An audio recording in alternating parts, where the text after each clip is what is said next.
The sweltering, disease-ridden jungles of New Guinea in 1942 were a world away from the tranquil fields of Wisconsin. Into this crucible of fire and steel arrived a young man who seemed utterly ordinary, quiet, unassuming, and boyishly handsome. To the battle-hardened veterans of the 5th Air Force, Second Lieutenant Richard Bong was just another fresh-faced replacement pilot, one of many who arrived with high hopes and a short life expectancy. The Japanese Imperial Navy Air Service that dominated these skies was not an enemy for amateurs. They were masters of their craft, veterans of years of warfare in China and the Pacific, flying the legendary Mitsubishi A6M-0. The Zero was a predator built for a specific kind of fight. It was incredibly lightweight, phenomenally agile, and could outturn any Allied fighter in the sky. American pilots who tried to engage the Zero in a classic, swirling dogfight, a horizontal duel of tight turns and maneuvering, found themselves outclassed in seconds. The standard Allied tactic was thatch weave, a defensive scissoring maneuver that required 2 pilots to protect each other.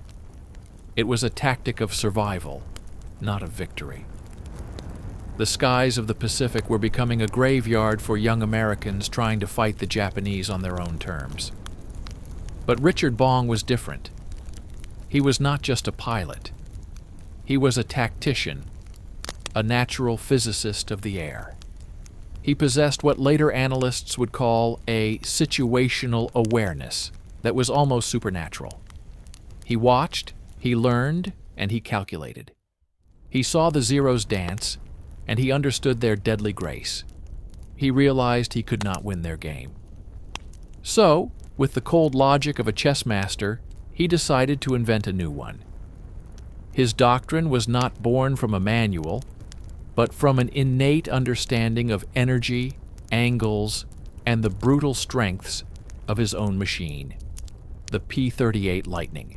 His philosophy was brutally simple, a 4-step symphony of aerial assassination that would become the gold standard for American pilots in the Pacific. First, altitude is life. Before any engagement, Bong would use the twin Allison engines of his P-38 to claw his way to a superior altitude, often positioning himself between 5,000 to 10,000 feet above the unsuspecting enemy formation. This was not merely a tactical preference, it was the foundational principle of what would later be formally termed energy fighting. Altitude is potential energy, a bank of airspeed and positional advantage that could be cashed in at a moment's notice. From his high perch, he was a hawk scanning for prey, invisible against the blinding sun, holding the ultimate high ground. Second, convert and attack. Once a target was selected, Bong would nudge the Lightning's nose down, initiating a high-speed dive. He wasn't just descending. He was converting that stored potential energy of altitude into the devastating kinetic energy of speed. The P-38, sleek and powerful, would accelerate rapidly, often reaching speeds exceeding 400 mph in the dive. This boom was not just an attack run. It was an overwhelming, lightning-fast assault that gave the slower, more maneuverable Zero no time to react. The closing speed was so immense that the enemy pilot often had only a fleeting second to see the twin-boomed devil screaming out of the sun before it was too late. Third, the surgical strike. This was where Bong's genius truly manifested. The P-38's design was pivotal here. Unlike other American fighters like the P-40 or P-47, which had their machine guns mounted in the wings, the Lightning concentrated all its firepower, 4 50 caliber machine guns and a single 20mm cannon in the nose. This meant there was no convergence zone. The streams of fire did not have to be calibrated to meet at a specific distance. They shot straight ahead, creating a concentrated buzzsaw of destruction, while other pilots, nerves frayed by combat, would often spray long, hopeful bursts of ammunition. Bong was a miser. His gun camera footage, later studied in awe, revealed a chilling pattern. He would hold his fire with inhuman patience, closing the distance, calculating the lead. Then, for less than a second, his thumb would depress the trigger. A single, precise burst would erupt from the nose, striking the enemy aircraft with the force of a surgical lance. He didn't need to saw the wing off.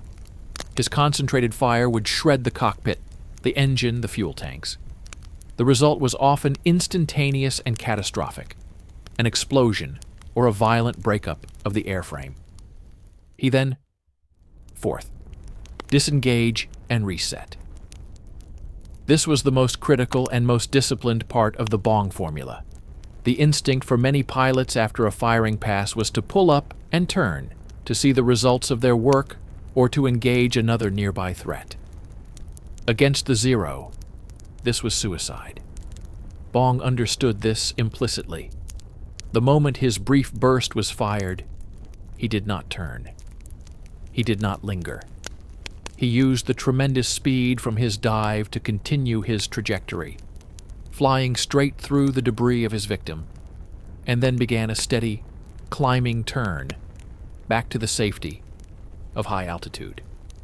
He would then reset the entire process, once again becoming the hawk, scanning for his next target. He fought a vertical war, a battle of energy states, while his opponents were still thinking in two dimensions. His squadron mates watched his methods with a mixture of disbelief and reverence. Major Thomas Lynch, himself a brilliant ace, described Bong's technique as that of a surgeon. There was no wasted motion, no panic, no ego. It was the cold, calculated application of supreme skill. The Japanese, analyzing their mounting losses, began to note a pattern. Devastating high-speed attacks from above by a fork-tailed devil. They never saw him coming, and he was always gone before they could retaliate. In the chaotic skies of the Pacific, Richard Bong had perfected the art of the perfect and perfectly untouchable kill.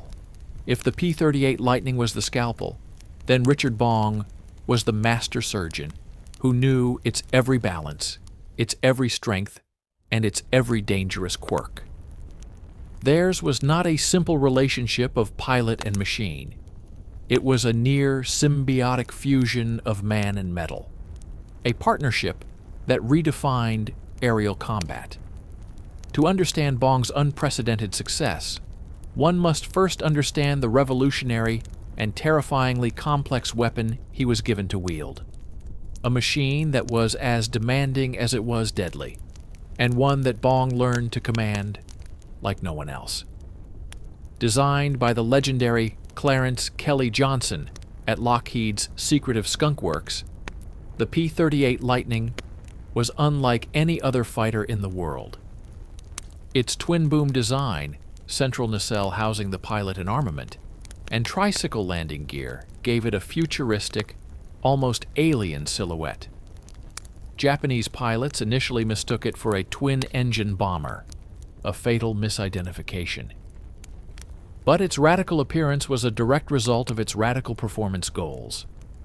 Powered by two massive Allison V1710 engines, each supercharged to maintain power at the high altitudes where the war in Europe and the Pacific was increasingly being fought, the Lightning was fast. Incredibly fast. It could outrun almost anything the Japanese had, and its rate of climb was staggering. This raw power was the essential ingredient for Bong's boom and zoom tactics. Without it, his doctrine would have been impossible. The second critical element was its revolutionary armament. While other fighters staggered their machine guns along the wings, requiring complex gun sights and careful harmonization to make their bullets converge at a specific range. The P-38's entire arsenal was clustered in the nose. 4 50 caliber Browning machine guns and a single 20mm Hispano cannon fired straight ahead, creating a devastatingly concentrated cone of fire. For a pilot like Bong, who possessed an almost supernatural talent for deflection shooting, this was a gift from the gods. He didn't need to calculate complex convergence patterns or worry about the ballistics of wing-mounted guns. He simply had to point the entire aircraft, this 10-ton projectile, at the precise point in the sky where his target would be in a second, and squeeze the trigger. The result was a shotgun blast effect at range, which tightened into a surgical, armor-piercing lance up close. A 1-second burst from Bong's P-38 could deliver over 150 pounds of metal and high-explosive ordnance onto a single point, enough to tear a Zero's lightweight airframe to pieces. Yet, for all its revolutionary advantages, the Lightning had a dark and unforgiving soul. It was notoriously difficult to master, earning a fearsome reputation among novice pilots. Its very strengths concealed deadly vices. The most terrifying was a phenomenon known as compressibility. In a high-speed dive, as the aircraft approached transonic speeds, shock waves would form on its thick wings. These shock waves would disrupt the airflow over the control surfaces, effectively locking the ailerons and elevator. The pilot would find himself trapped in an uncontrollable, accelerating plunge towards the earth, the control column frozen solid and immovable in his hands. Dozens of American pilots and several aces died not to enemy fire, but to this invisible hand of physics, learning the hard way the absolute limits of their machine. Recovery procedures were unproven and counterintuitive. Often, the only hope was to actuate the Fowler flaps to disrupt the shockwave pattern, a maneuver that felt like committing suicide to avoid it. Furthermore, the P-38 was a complex piece of machinery. Its advanced turbo superchargers, mounted in the tail booms, were temperamental and required constant attention. The cockpit was noisy, vibrating, and, in early models, freezing cold at altitude. It was a hot plane to land, demanding precise speed management. In the hands of an average pilot, the P-38 was a capable but demanding fighter. In the hands of a novice, it was a death trap. This is where Bong's innate, almost spiritual connection with the machine came into play. His early reckless stunts over San Francisco, flying under the Golden Gate Bridge and down Market Street, were not merely acts of youthful bravado. They were an intense, unauthorized, and deeply personal exploration of the aircraft's flight envelope. He was, in his own dangerous way, learning the very feel of the Lightning, testing its limits and his own reactions. He developed an intuitive, tactile understanding of how it would behave at the edge of its performance. He learned to anticipate the first tremors of compressibility, to feel the feedback through the controls that warned of an impending stall or engine failure.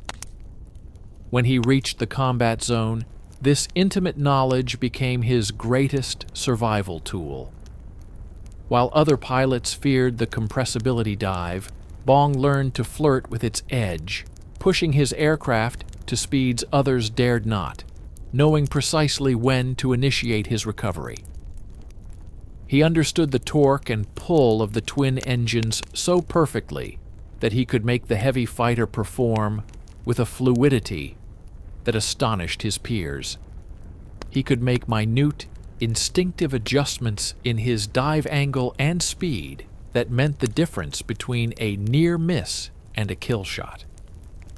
The P-38, for all its brute power and technological sophistication, became an extension of his own nervous system. He didn't just fly the lightning, he was the lightning.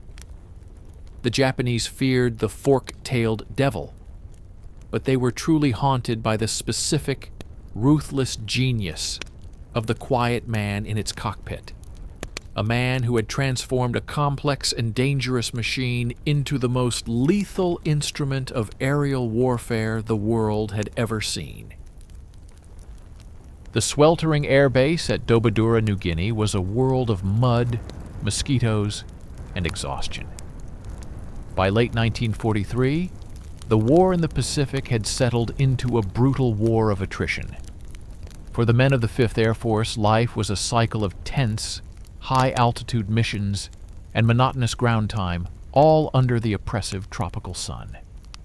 Into this grim reality, a legend was being forged, not through propaganda, but through the cold, hard calculus of combat reports and the awestruck testimonies of those who flew beside him. Richard Bong was no longer just a talented pilot. He was evolving into a new form of aerial predator, a conductor of orchestrated violence whose tactics were studied and emulated. The engagement that perfectly crystallized this evolution occurred on July 26, 1943, over the Japanese stronghold of Leh. Allied intelligence had detected a massive incoming raid. A formation of Mitsubishi G4M Betty bombers, protected by a thick screen of Agile Zeros, was bearing down on Allied shipping and ground positions. For the soldiers below, the sight of this armada was a vision of impending doom. But high above, Bong, leading his flight, was turning the sky into a tactical chessboard. He did not immediately order an attack. Instead, he displayed a quality that was as lethal as his marksmanship: preternatural patience. He positioned his flight of lightnings high above the formation, using the blinding glare of the sun as a perfect cloak. He waited, his eyes constantly scanning, calculating vectors and speeds. He was waiting for the most psychologically vulnerable moment for the enemy pilots. The point when the bombers began their steady, predictable run to the target, their bomb bay doors opening, focusing on their ground aim rather than the skies around them. When that moment came, he did not simply dive in. He gave calm, succinct orders over the radio, directing his flight like a general directing his troops. He identified the weak points in the Japanese formation, assigning targets, and ensuring his pilots maintained their energy advantage. Then, he led the charge. The P-38s fell from the heavens like silver thunderbolts. Bong, in a display of tactical discipline that defied every fighter pilot's ego, ignored the swirling, tempting Zeros. He knew engaging them would sacrifice his altitude and speed, playing directly into their hands. Instead, he speared directly through the fighter screen and slammed into the heart of the formation, the bombers. A single, precise burst from his nose-mounted cannon and machine guns struck a Betty's wing route. The aircraft, laden with fuel and bombs, did not just catch fire. It disintegrated in a spectacular orange blossom of flame and black smoke. Bong did not linger to admire his handiwork. He did not circle back to confirm the kill. He was already converting his speed back into altitude, his head on a swivel, his mind already processing the next target, the next move in the aerial chess game. His squadron, inspired and disciplined by his example, followed suit, striking and vanishing before the Zeros could effectively counter. The aftermath of such battles was where the legend was quantified. The intelligence officers and armament chiefs began to notice something extraordinary in the data. While other aces would return from sorties, with their ammunition drums nearly empty. Having fired hundreds of rounds per engagement, Bong's P-38 would often land, with a significant portion of its ammunition remaining. His gun camera footage became required viewing, a masterclass in efficiency. It showed no wild spraying, no hopeful long-range bursts. The footage revealed a chillingly patient stalk, a careful, almost gentle positioning of the pipper on the sight, a brief, violent tremor as the guns fired for a fraction of a second, and an immediate, unwavering breakaway. His hit-to-kill ratio was astronomical, a statistical anomaly that spoke of a mind that processed deflection angles, lead, and closing speed with the accuracy of a supercomputer. This surgical efficiency was rooted in a skill that most pilots spent their entire careers struggling to master: deflection shooting. This is the art of aiming not at the target, but at the empty space in front of it, calculating where the enemy aircraft will be when the bullets arrive. It requires an intuitive understanding of physics, trajectory, and the enemy pilot's likely maneuvers. For Bong, this was not a learned skill. It was an innate gift, honed since childhood while hunting in the Wisconsin woods. He saw the sky not as an empty void, but as a grid of intersecting lines and future positions.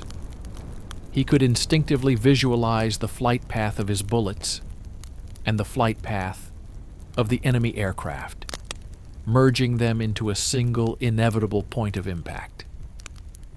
His commanding officer, General George Kenney, watched Bong's meteoric rise with a mixture of paternal pride and strategic calculation. Kenney was a brilliant tactician himself, and he recognized that Bong was not just a killer. He was an innovator. He saw the value in this quiet, unassuming farm boy who had developed a system of aerial combat that could be taught, a system that leveraged American technological advantages while negating those of the enemy.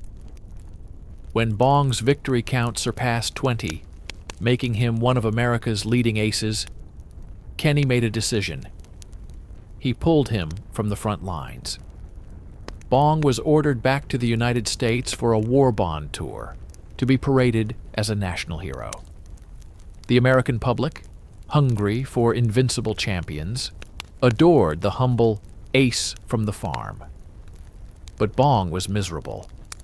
In letters to his sweetheart Marge, he confessed he felt like a fraud and a show horse, a performer, while his friends and comrades continued to fight and die in the jungles he now only saw in his dreams.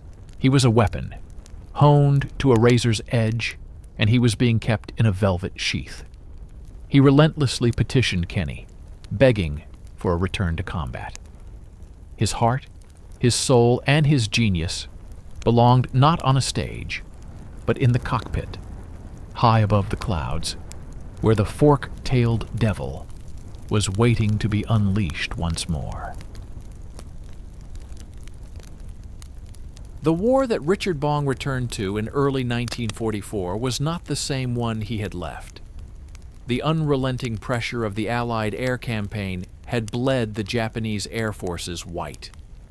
The seasoned, confident veterans who had dominated the skies in 1942 were largely gone, their experience extinguished in the fiery attrition over New Guinea and the Solomons. Their replacements were young, often hastily trained pilots, brave but lacking the hundreds of flight hours that had forged their predecessors. For a master like Bong, this experience gap transformed from an advantage into a chasm. Facing him was now, tragically, often like a seasoned hawk confronting a sparrow. He returned to a surprise, a new, refined instrument of death. The P-38J Lightning was a significant evolution of his beloved machine. It featured more powerful engines with improved water injection for emergency boost, a better cockpit heating system for the frigid high-altitude hunting grounds, and, most crucially, hydraulically boosted ailerons. This last innovation was a game-changer. It tamed the heavy control forces that plagued the earlier models at high speeds, giving the J model a newfound roll rate and maneuverability that made it an even more lethal dogfighter in the hands of an expert. In Bong's hands, this upgraded Lightning was not just a fighter. It was a scalpel with a sharper edge. His tactical approach, already revolutionary, grew even more audacious. He began to perfect the most nerve-shattering maneuver in the aerial combat manual, the head-on attack. Conventional wisdom deemed this suicidal. The closing speed between two aircraft approaching each other could exceed 800 miles per hour, leaving a window for a killing burst measured in mere fractions of a second. Most pilots, their instincts screaming for self-preservation, would break off early, their fire going wide. Not Bong. He possessed a quality that transcended skill, a cold, almost supernatural nerve. He would hold his course, his eyes locked on the approaching enemy speck, his entire being focused on the calculus of the merge. He would wait and wait, the enemy aircraft swelling in his windscreen with terrifying rapidity, until the last possible moment before a mid-air collision. Then, a single, concentrated burst from his nose-mounted battery would tear into the enemy plane. His gun camera footage from this period is harrowing. It shows him flying directly through the exploding debris and shattered wreckage of his victims, his P-38 emerging unscathed from the cloud of destruction. It was the ultimate test of will, and Bong never flinched. This relentless pursuit of the enemy led to the inevitable. On April 12, 1944, during a mission over Hollandia, he shot down his 27th and 28th enemy aircraft. With these kills, he officially surpassed the legendary American ace of World War I, Captain Eddie Rickenbacker, whose record of 26 victories had stood for a generation. The news electrified the Allied world. Richard Bong was now America's ace of aces, a living symbol of aerial supremacy. General Kenny, who had nurtured this talent, was both immensely proud and deeply fearful. He immediately issued orders. Bong was too valuable to lose. He was officially prohibited from flying routine combat missions. He was, Kenny declared, a national asset. For Bong, this was a cage. To be grounded while the war still raged was a special kind of torment. He argued, he petitioned, he pleaded. His place, he insisted, was with his men, leading from the front. A tense compromise was finally reached. Bong would be allowed to fly, but only as a freelance hunter or a flight leader on high-priority missions. His primary role was now command and control, to direct the battle from his superior vantage point, using his unparalleled experience to orchestrate the fight, rather than simply participate in it. He had become a general in the sky, but the hunter's instinct in him could not be suppressed. The restrictions did not slow his tally. They merely channeled it into the war's most intense flashpoints. On October 10, 1944, during a critical mission to escort B-24 liberators attacking Japanese oil refineries at Balikpapan, Borneo, the sky erupted into a sprawling, chaotic melee. The Japanese, desperate to protect their dwindling fuel supply, threw everything they had at the American formation. In the swirling dogfight, Bong's leadership was tested. He positioned his flight masterfully, but in the chaos, an enemy fighter slipped onto his tail. Cannon shells ripped into his P-38's right engine. It shuddered, caught fire, and died. Warning lights blazed across his panel. The standard sane procedure was immediate disengagement, to dive away, feather the dead propeller to reduce drag, and limp home on a single engine. But Richard Bong, in that moment, was neither standard nor sane. He was a predator wounded, but not subdued. With a coolness that defied belief, he hit the fire extinguisher, feathered the prop, and calmly assessed the situation. His aircraft was crippled, trailing a plume of smoke that made him a beacon for every enemy pilot.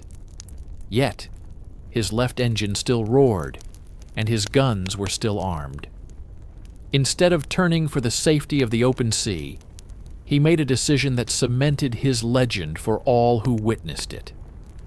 He banked the heavy, asymmetrical fighter back into the heart of the dogfight.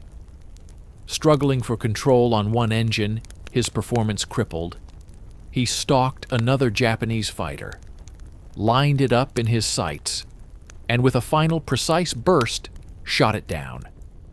Only then, with his duty fulfilled and his ammunition spent, did he turn his battered, shuddering aircraft toward home, nursing it across hundreds of miles of hostile ocean.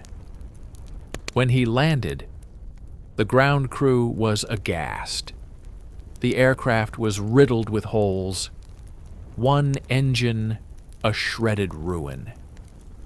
It was a miracle he was alive. This was not just a victory. It was a statement of indomitable will. He was not just the ace of aces. He was, in the eyes of every pilot in the Pacific, unbreakable. And his relentless march toward an unimaginable number, 40, continued. The return of America's greatest living hero was supposed to be the beginning of a new peaceful life.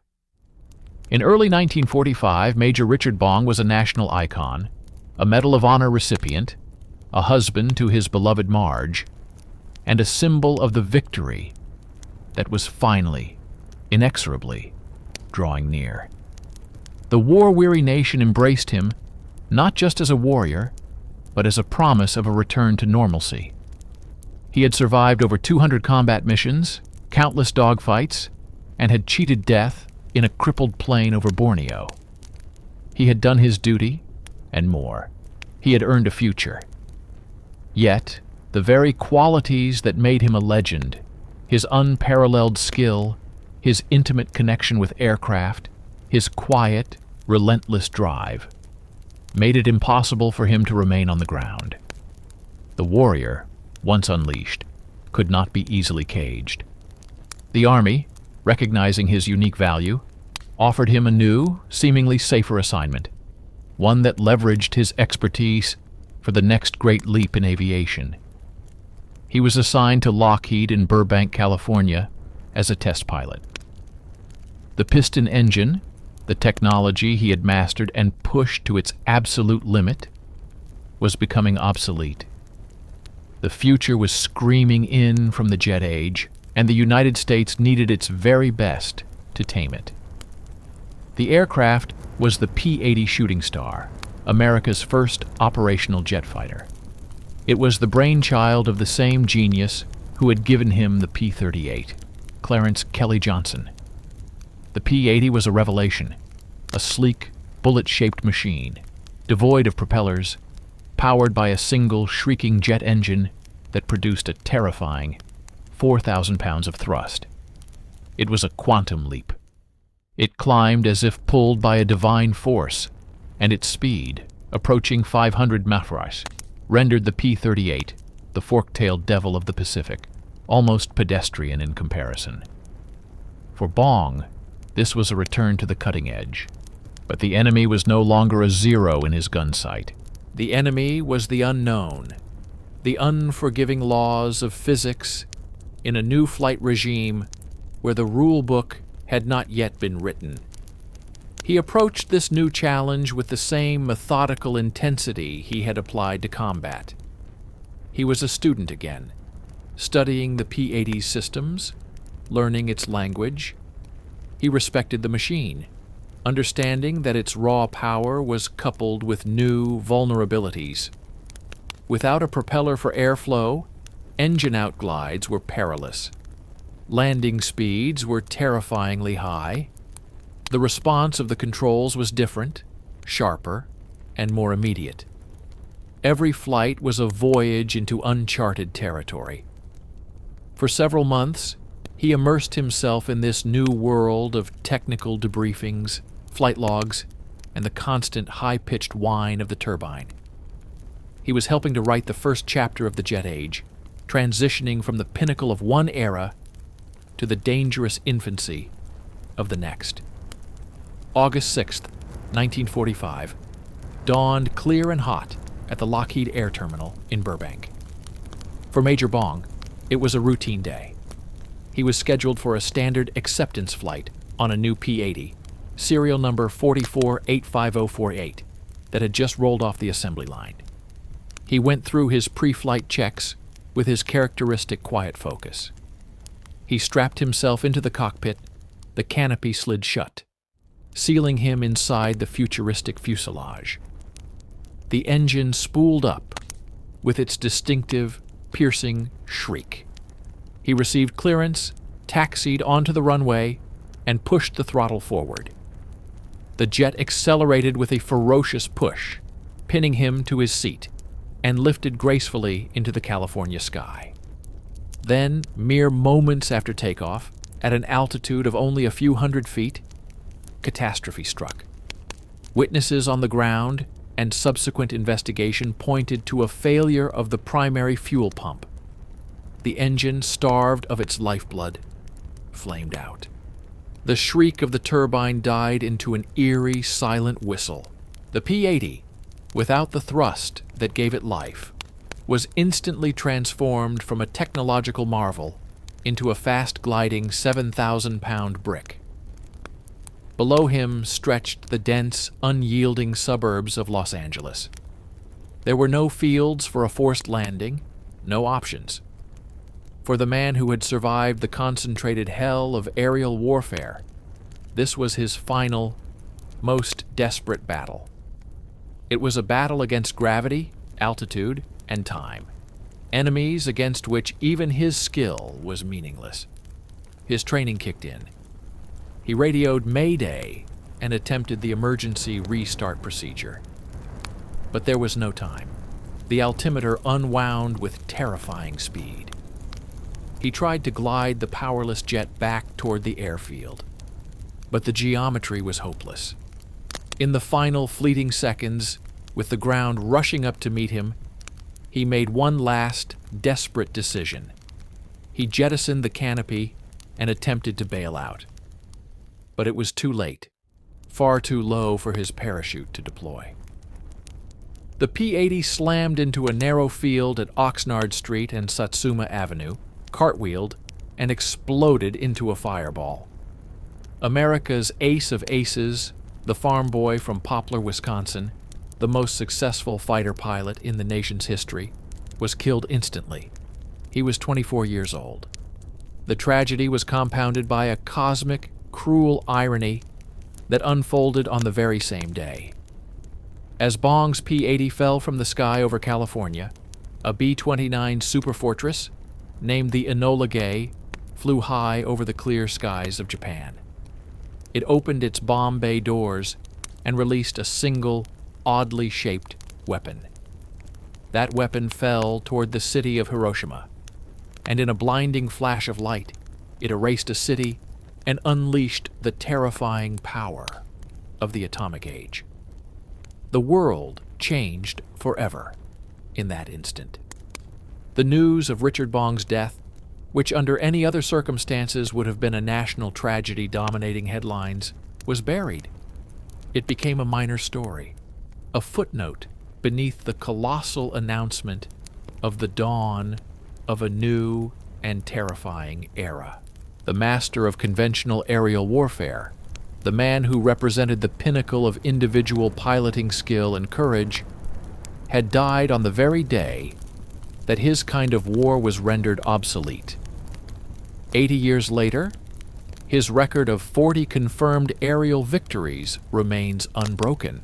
It is a record that will almost certainly stand for all time. Modern air combat, a sterile digital affair of radar screens, data links, and beyond visual range missiles, has consigned the era of the gunslinging ace to history. The close quarters, visual range duels that defined the Second World War are a relic of the past. But Bong's true legacy is not merely a number in a record book. His impact was measured in the bomber crews he safely escorted to their targets and back, the ground troops who looked up with hope at the sound of his P-38, and the revolutionary tactical doctrine he pioneered, a doctrine of energy, discipline, and precision that became the foundation of American fighter pilot training for generations and saved countless lives. He was a quiet, humble man who communicated through action, a master craftsman whose canvas was the sky, and whose legacy is the unbreakable spirit of excellence he embodied. The battlefields are quiet now. The skies where he dueled are empty. But the legend of the farm boy who became America's deadliest ace endures.